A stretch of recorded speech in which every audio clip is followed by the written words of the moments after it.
ॐ यो ब्रह्माणं विदधाति पूर्वं यो वै वेदं स प्रहिणोति तस्मै तमदेवमात्मबुद्धिप्रकाशं मुमुक्षु वै शरणम् अहं प्रपद्ये।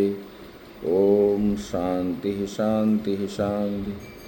शङ्करं शङ्कराचार्यं केशवं बादरायणं सूत्रभाष्यकृतौ वन्दे भगवन्तौ पुनः पुनः। ईश्वरो गुरुरात्मेति मूर्तिभेदविभागिने व्योमवद्व्याप्तदेहाय दक्षिणामूर्तये नमः। गुरुर्ब्रह्मा गुरुर्विष्णु गुरुर्देवो महेश्वरः गुरुः साक्षात् परं ब्रह्म तस्मै श्रीगुरवे नमः। वसुदेवसुतं देवं कंसचाणूरमर्दनं देवकी परमानंदं कृष्णं वंदे जगद्गुरुं कृष्णं वंदे जगद्गुरुं। परम ब्रह्म परमात्मा भगवान श्री कृष्ण के श्री चरणों में सत नमन करते हुए, आश्रमस्थ महात्माओं के श्री चरणों में सत नमन।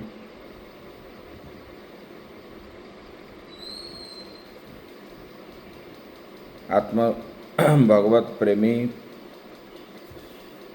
आत्मस्वरूप श्रद्धेय भक्तवृंद, भक्तिमयी माताएं, हम लोग विचार किए थे बाह्य आसन को बताए थे। मतलब आसन कहाँ पर लगाना चाहिए साधन के लिए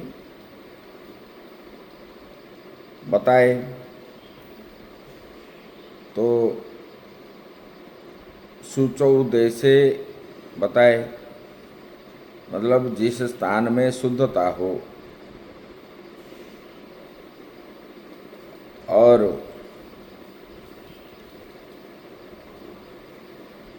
बैठना जगह भी बताए, आसन भी बताए। ये जो है जो बता रहे हैं, ना ऊंचा बैठना है ना नीचे भी बैठना है। ये सब बताने के बाद अभी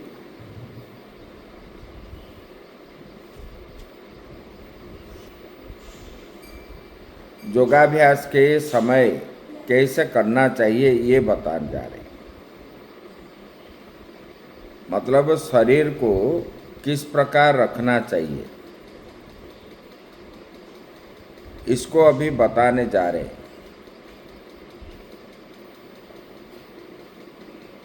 उसके बाद फिर ये जो साधन है स्थान के अनुसार होता है और मन स्थिर रहना चाहिए।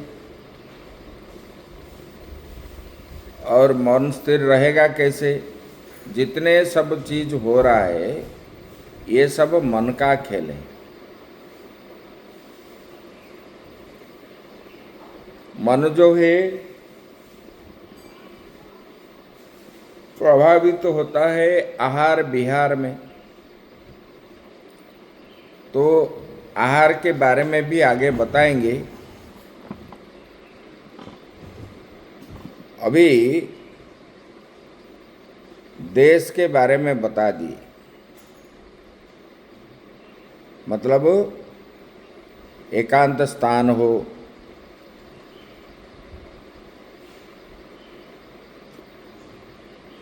एकांत स्थान हो और पवित्र हो स्थान। ना ऊंचा में बैठना है ना नीचे में बैठना है। और उसके ऊपर पहले कुशासन बिछाना है। कुशासन के ऊपर कोई कंबल आसन हो या रेशमी वस्त्र हो, ये आसन डाल करके बैठना चाहिए। जो बैठेंगे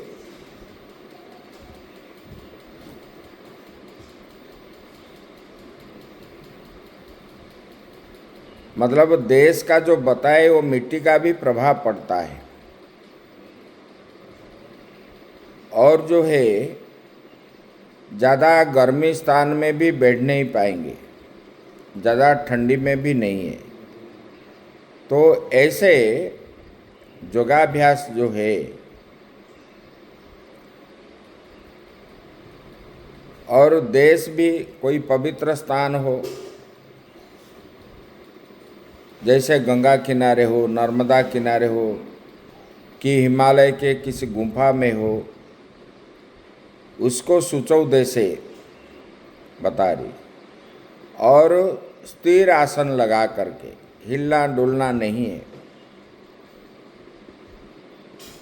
अभी आगे जो बताने जा रहे हैं कैसे करना चाहिए।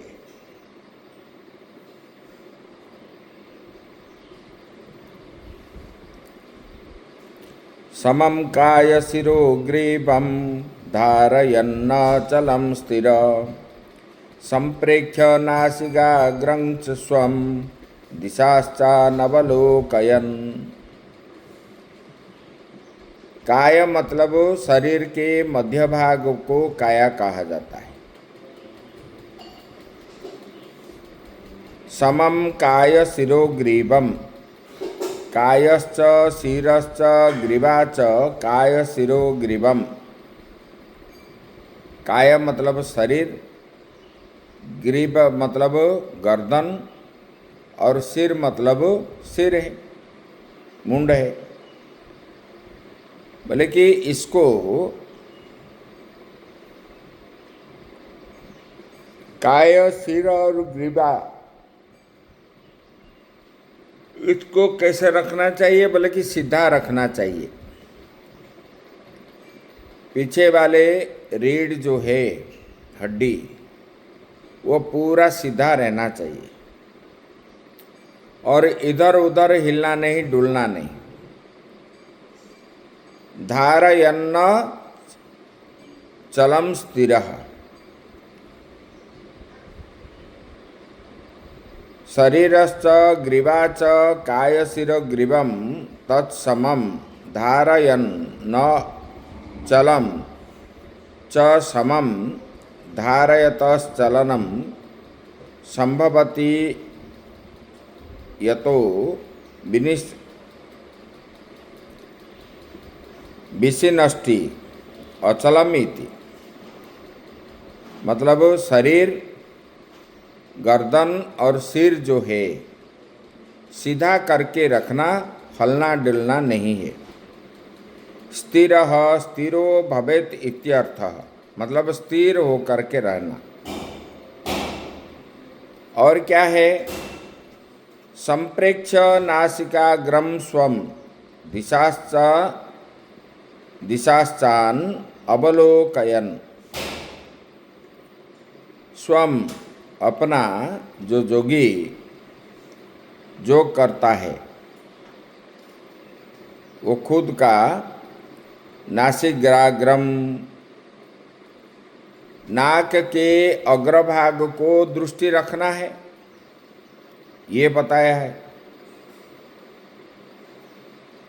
सम्यक प्रेक्षणम दर्शनम कृत्वे,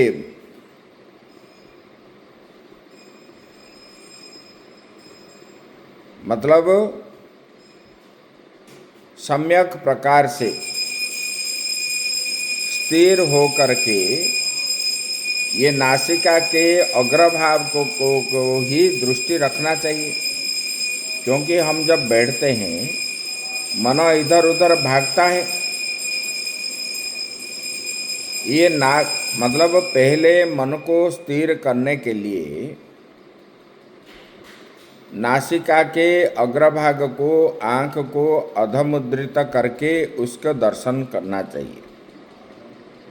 क्योंकि जहाँ पर मन लगा रहे, बाहर विषय में नहीं है और संसार में कोई स्त्री में नहीं, धन में नहीं और कुछ में न जाए, इसकी वजह से यहाँ पर बताया गया नासिका के अग्रभाग को ही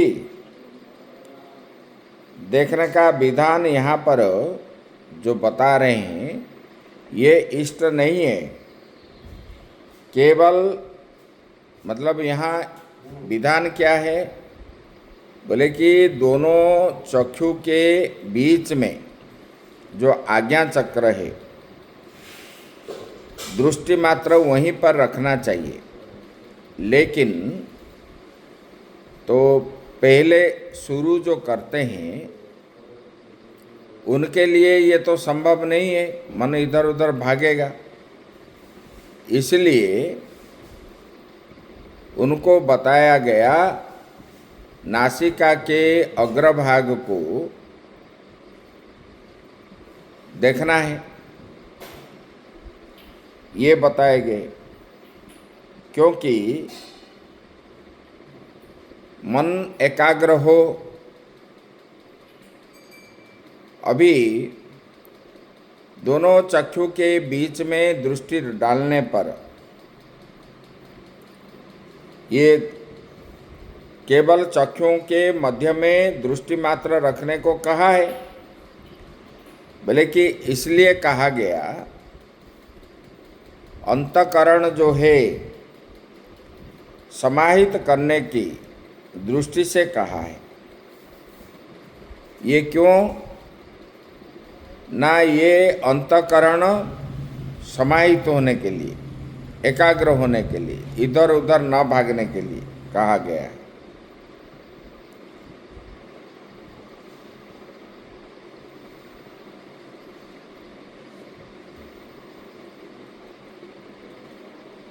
और यहाँ इधर उधर न देख करके मन को एकाग्र करने के लिए ये साधन बताया गया। ये करते करते एक दिन में नहीं कहा गया है, ये करते जब तक आपका मन मतलब आत्मा में नहीं लगता तब तक ये जारी रखना है। मन स्थिर जब तक नहीं होगा तब तक नासिका के अग्रभाग को देखना चाहिए। अगर मन स्थिर हो गया, इधर उधर भागता नहीं है, तब दोनों के चक्षु के बीच में आज्ञा चक्र में मन को केंद्रित करके परमात्मा का चिंतन करना है, ये बताया गया। अभी इसको बताने के बाद फिर बोलते हैं क्या है, प्रशांतात्मा विगत भीर ब्रह्मचारी व्रते स्थितः मनः संयम्य मच्चित्तो युक्त आसीत मत्परः।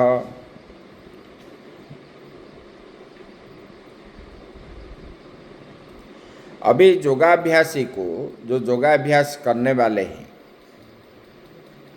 अभी ये श्लोक में अन्य विशेषण को दिखलाया है। योगाभ्यासी अत्यंत शांत अंतकरण वाला हो, मतलब प्रसन्नात्मा, प्रसन्न चित्त वाला हो। मुझे ये चाहिए, मुझे वो चाहिए, मुझे ये दुख हो रहा है, मुझे सुख हो रहा है, ये जगह ठीक नहीं है, ऐसा होने पर वो कहीं भी कर नहीं पाएगा। अशांत आत्मा वाला व्यक्ति भले उनको वैकुंठ मिल जाए, उनको शांति वहाँ पर भी नहीं है। इसलिए बताया गया योगाभ्यास करने वाले व्यक्ति कैसे होना चाहिए, बोले कि प्रशांत आत्मा, हर समय प्रसन्न रहना चाहिए, चाहे सुख हो चाहे दुख हो। और क्या है, भय रहित हो, डरना नहीं है, किसी भी चीज में शंका नहीं करना चाहिए और भय भी नहीं होना चाहिए। और ब्रह्मचारी व्रते स्थितः, ब्रह्मचर्य को पालन करके भिक्षावृत्ति करना, गुरु की सेवा करना, 3 संध्या में स्नान करके अपना नित्य कर्म करना, ऐसे बताया गया। यहाँ जो प्रशांत आत्मा बताया, जिनका अंतकरण अत्यंत शांत हो, उसी को प्रशांत आत्मा बताया गया। और ब्रह्मचारी भय से रहित हो और ब्रह्मचारी व्रत में स्थित हो, गुरु सेवा न करने पर किसी भी सिद्धि को प्राप्त नहीं कर सकोगे। तो पहले गुरु सेवा चाहिए।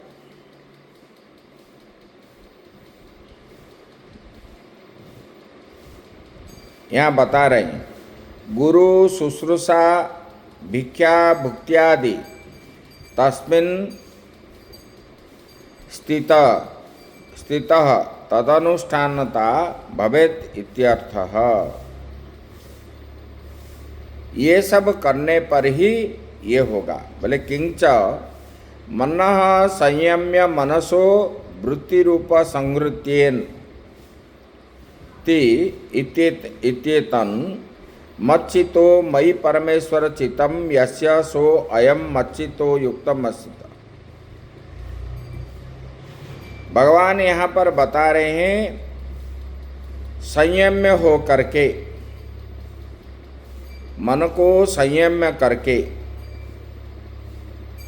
सब इंद्रियों का जो वृत्ति है, इच्छाएं हैं, सबको रोक करके, मन को शांत रख करके, चित्त किस में लगाना है? बोले कि परमात्मा में लगाना है। मन की वृत्तियों को चारों ओर से समेट करके परमेश्वर में जिनका चित्त लगा हुआ है, वो मत चित्त है। भगवान बता रहे मत चित्त मतलब भगवान में चित्त लगाना है। ऐसा तो वस्तु नहीं है ले करके भगवान के पास रख देंगे। ये मन जो है नित्य प्रतिदिन अभ्यास करते करते करते करते भगवान में लगता है। और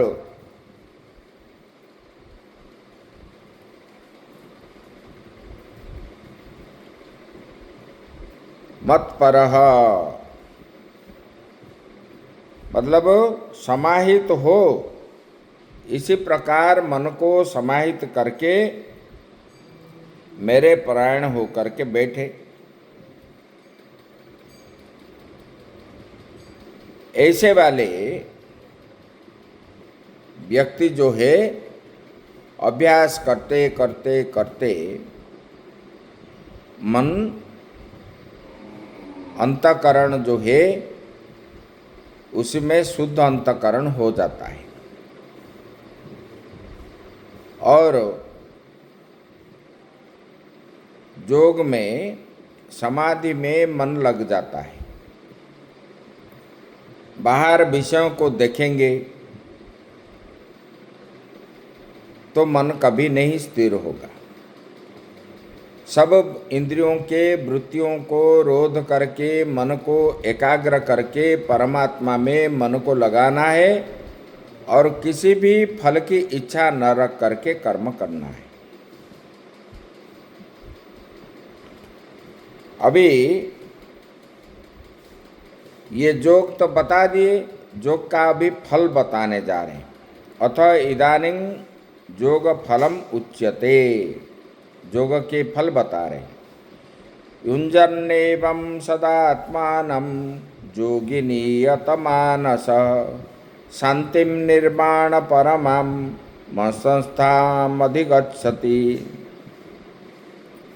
युञ्जन् समाधानं कुर्वन् न एवं यथोक्तेन विधानेन सदा आत्मनं योगी नियतमानसो नियतं संयतं मानसं मनो यस्य सो अयम नियतमानसः। नियतमानस जोगी सदा यथोक्त रीति से जो बताया गया मन को स्थिर करके सब इंद्रियों को अपने विषयों से दमन करके परमात्मा में मन लगा करके, मतलब मन को परमात्मा में जोड़ता हुआ परमेश्वर निष्ठ परम निर्वाण शांति को प्राप्त करता है। परम शांति को वो जोगी प्राप्त करता है जो प्रसन्नात्मा हो करके, जिन्होंने भय से रहित है और हर समय प्रसन्न रहता है। ना मुझे दुख हो रहा है, ना मुझे सुख हो रहा है, ना भूख हो रहा है, ना प्यास हो रहा है, ना मुझे पाप है, ना पुण्य है। इसी प्रकार से आगे बढ़ करके हर समय प्रसन्न चित्त हो करके, भय से रहित हो करके, ब्रह्मचारी व्रत में पालन हो करके, मतलब गुरु की सेवा, भिक्षावृत्ति करना, स्वाध्याय करना और जो है त्रिसंध्या में स्नान करके अपने नित्य कर्म नित्य प्रतिदिन करना, ऐसे स्थिति वाले मनुष्य जो है उनका मन संयम्य हो करके परमात्मा में ही लग जाता है। ऐसे वाले जोगी परम निर्वाण शांति को प्राप्त करता है। योगाभ्यास के विधि पहले बता चुके हैं। उस विधि से सदा मन को जो एकाग्र करके रखता है वह जोगी नित्य परमात्मा में लगा करके मन को रहता हुआ जोगी जो है वो क्या है, परम शांति को प्राप्त करता है। शांतिम निर्वाणम परमाम, ऐसे वाले व्यक्ति परम शांति को प्राप्त करता है। जिसका मन सर्वथा संयमित है, संयम में है, इधर उधर ना, ऐसे नियत मानस, उसी को नियत मानस कहा जाता है। जिनका मन स्थिर हो गया है वो परमेश्वर निष्ठ मुख्य स्वरूपा शांति को प्राप्त करता है। ऐसे वाले जोगी जिनका मन समाहित हो करके अपने इंद्रियों को अपने बस में रख करके किसी भी प्रकार के कर्म या फल का इच्छा न रख करके जो शांति में बैठता है, अंत में वो परमेश्वर को प्राप्त करके मुख्य प्राप्त कर लेता है, ऐसे भगवान ने बताया। आगे भगवान जो है जोगी के लिए किसी प्रकार, क्योंकि भोजन भी मन के ऊपर प्रभाव पड़ता है और कैसे भोजन करना चाहिए उसी के ऊपर बताएंगे। इसकी चर्चा हम कल करेंगे। ओम पूर्णमदः पूर्णमिदं पूर्णात् पूर्णमुदच्यते पूर्णस्य पूर्णमादाय पूर्णमेवावशिष्यते। ओम शांति शांति शांति।